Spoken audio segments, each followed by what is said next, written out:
Hey, how are you? It's Friday. Just kidding. The apartment is entirely empty. I'm in a sublet right now, and my roommate has actually just moved out, and I'm not moving for another 6 days or so.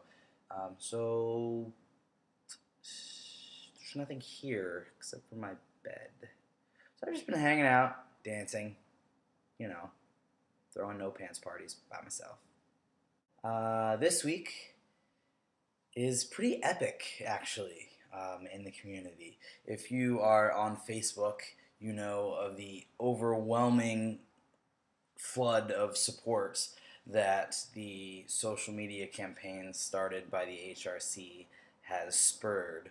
Um, it's crazy that just one symbol, just a couple of lines, just a red box, can change a lot.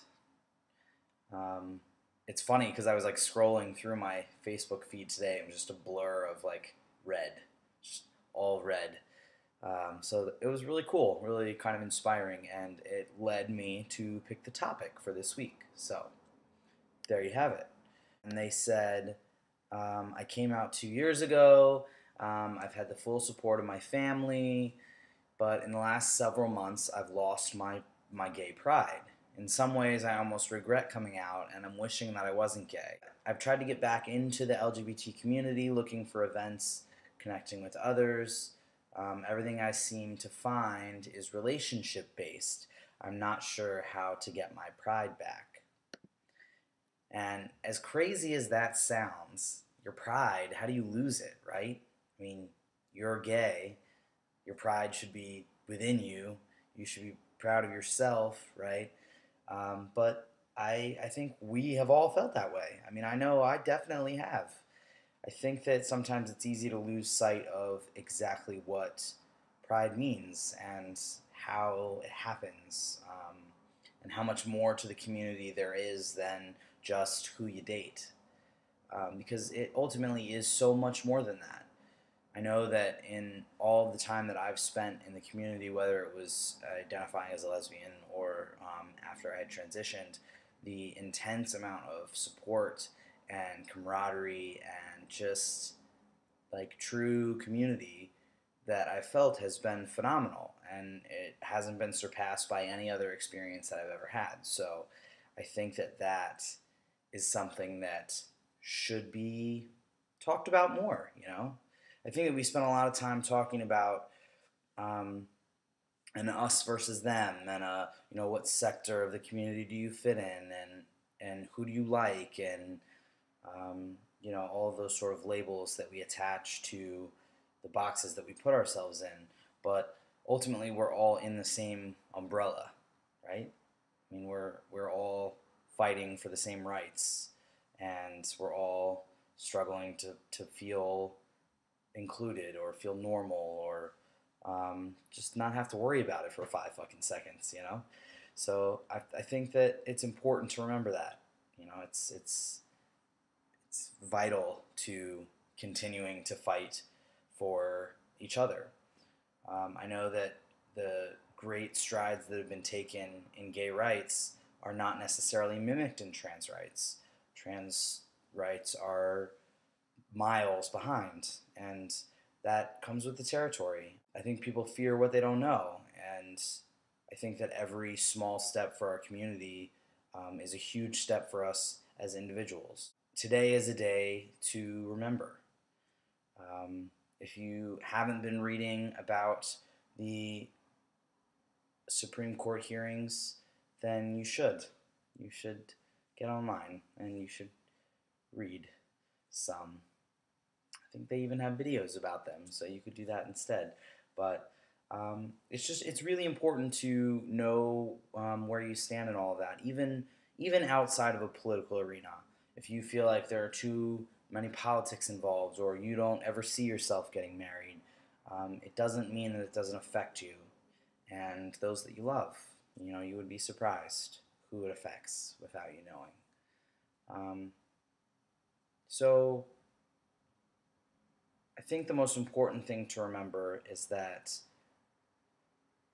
while it's easy to lose your pride individually, it will always be there to back you up as a community.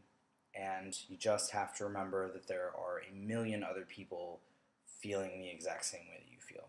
And if you tap into their inspiration a little bit and talk to people that are in a different place than you are right now, I think that it'll kickstart something for you.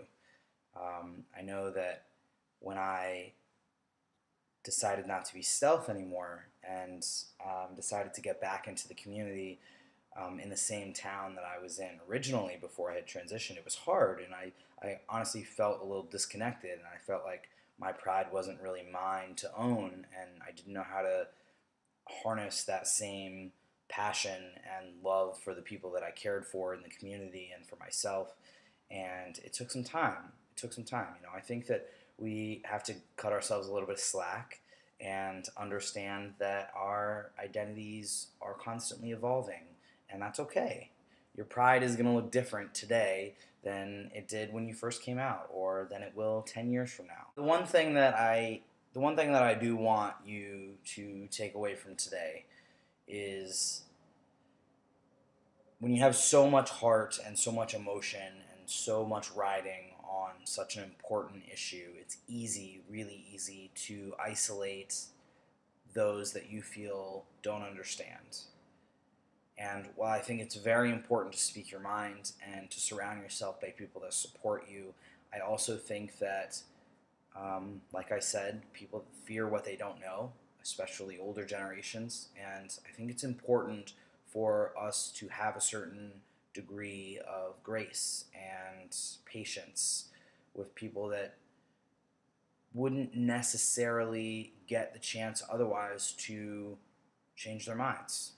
I think if you shut someone down immediately without allowing yourself to have an open conversation with them, then you might be losing the possibility of changing their perspective a little bit. And I know that that is almost impossible to do sometimes, and I know that there are some arrogant assholes that don't even deserve the first chance. So I'm not by any means saying that you should let someone talk shit to you. I'm just saying that you shouldn't forget to breathe, because it's not all going to happen today. This week we're going to be talking about pride, about where it comes from, what it is, how you get it back. And I'd really, really, really love to hear from at least a couple people, if you've ever lost yours and what you did to get it back, what pride looks like to you, and if this week is really important for you. Stories are welcome. If they don't fit in the comments box, send us an email, or even shoot us a video. I'd love to see your faces and how proud they are. Okay, that's what I have to say.